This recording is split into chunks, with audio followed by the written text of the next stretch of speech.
Hare Krishna. The immortal channel की ओर से मैं मनोज कुमार आप सभी को रक्षाबंधन की ढेर सारी शुभकामनाएं प्रदान करता हूं।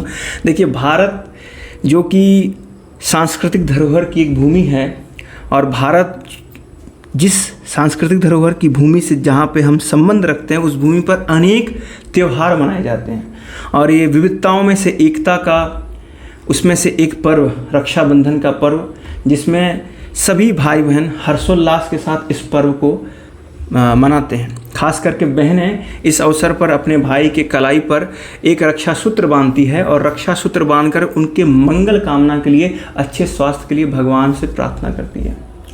तो भाई और बहन के बीच का एक प्रेममय संबंध का आदान प्रदान ही रक्षाबंधन है।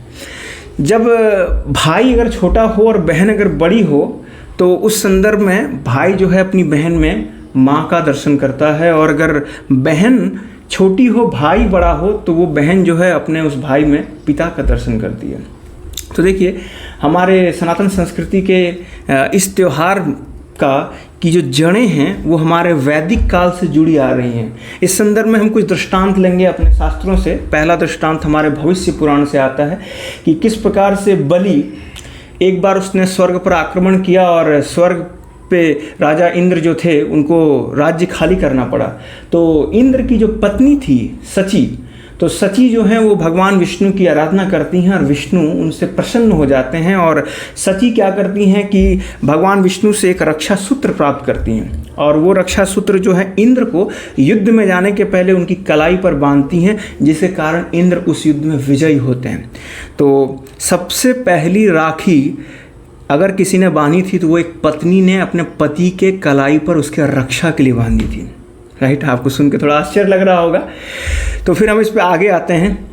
दूसरा राखी का जो दृष्टांत है वो हमारे महाभारत से आता है कि किस प्रकार एक बार संक्रांति के अवसर पर भगवान कृष्ण गन्ना छील के खा रहे थे। तो गन्ना छीलने के क्रम में, चूंकि गन्ना बांस के ही जैसा सदृश होता है, राइट, बांस को चूसने में कोई रस नहीं मिलेगा लेकिन गन्ने से रस मिलेगा।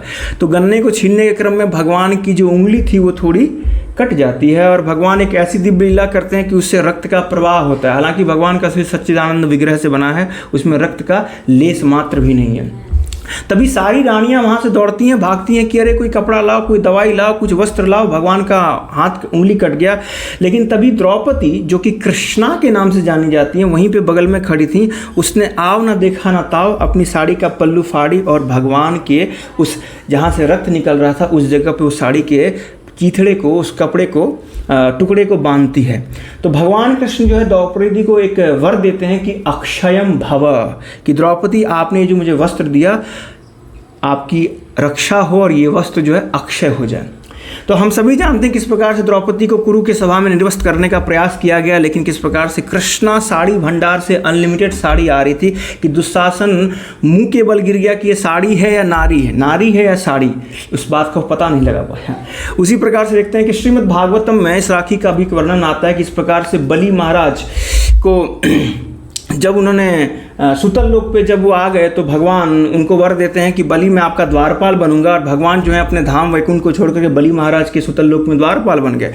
तो वैकुंठ खाली हो गया, लक्ष्मी बड़ी परेशान हो गई कि उनके पति कहाँ गए। तो नारद बताते हैं कि देखिए आपके पति जो हैं बलि के गेटकीपर बने हुए हैं।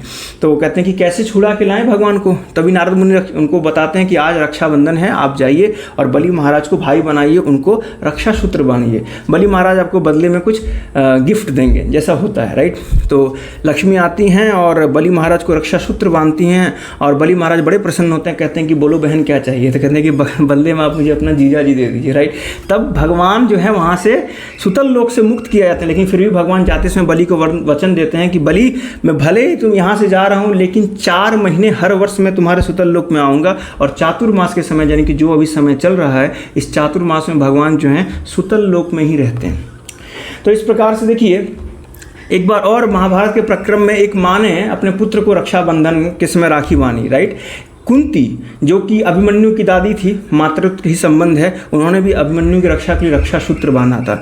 तो हमारे देश के ऋषि मुनियों ने देश काल परिस्थिति को ध्यान रखते हुए इस कली काल के लिए रक्षा सूत्र का जो व्यवहार है वो एक बहन और भाई के बीच में सीमित किया। तो इस रक्षाबंधन के अवसर पर जहाँ पे बहनें रक्षा सूत्र बांधती हैं और भाई के मंगल भविष्य और उनके उज्जवल कामना के लिए भगवान से रक्षा की प्रार्थना करती हैं। तो आइए इस रक्षाबंधन के अवसर पर हम वास्तव में जो सभी के रक्षक हैं, एकमात्र ईश्वर भगवान जो कृष्ण हैं, आइए हम उनसे रक्षा की कामना करें और उनके पवित्र नामों का जप करके हम उनसे जो अपने संबंध को भूले बैठे हुए हैं उस संबंध को दोबारा स्थापित करें। आप सभी को रक्षाबंधन की हार्दिक शुभकामनाएं। हरे कृष्णा।